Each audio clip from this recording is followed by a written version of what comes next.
Since surviving Auschwitz nearly 7 decades ago, Eva Kor has always thought she lost most of her family in the Holocaust.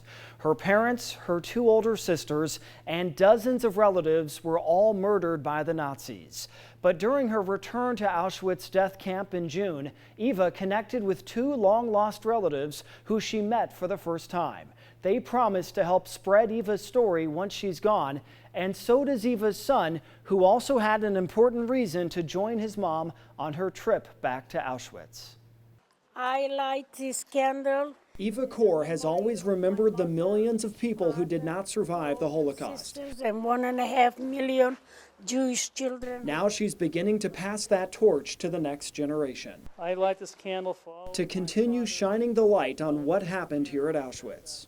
As my mom gets older, as I get a little older, it becomes, I think, even more important for me to be involved. Alex Kor is one of Eva and Mickey Kor's 2 children, the only family Eva has after her twin sister died in 1993. For Alex, it wasn't always easy growing up with parents who were Holocaust survivors. She was an angry person. I don't know that she was an angry person directly at me and my sister or my father, but she was overall not a happy person. Alex noticed a change in his mother after her trip to Auschwitz in 1995. Time to forgive. That's when she decided to forgive the Nazis. I think a lot of people can find that they can learn a lot from what my mom's done and hopefully improve their own life. It's something Alex has now embraced. He decided to forgive his mom on this trip to Auschwitz.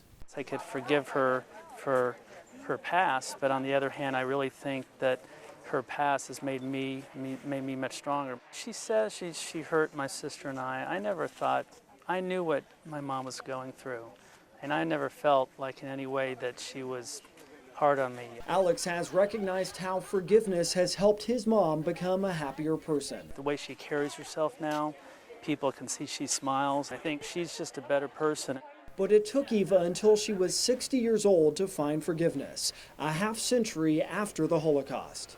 I think it also can teach a lot of people that it's never too late in their life to forgive somebody that maybe in some way hurt them. Eva is making up for those lost decades of anger by spreading her message of peace and forgiveness to others. Everybody seems to be family for her. She becomes friends with everybody.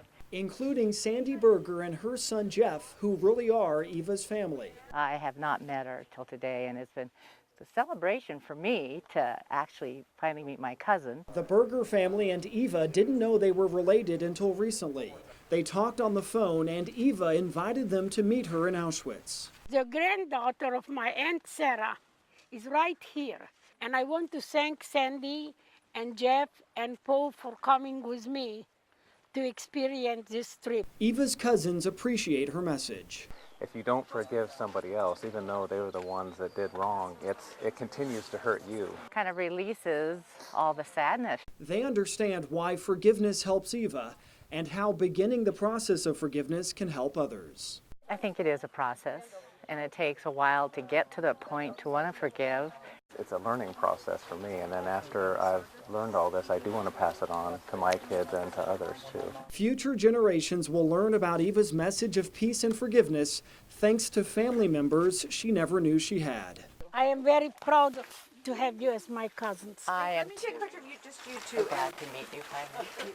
Eva said a special final goodbye before her return to Terre Haute, and she also forgave the 2 people who she's never publicly forgiven before.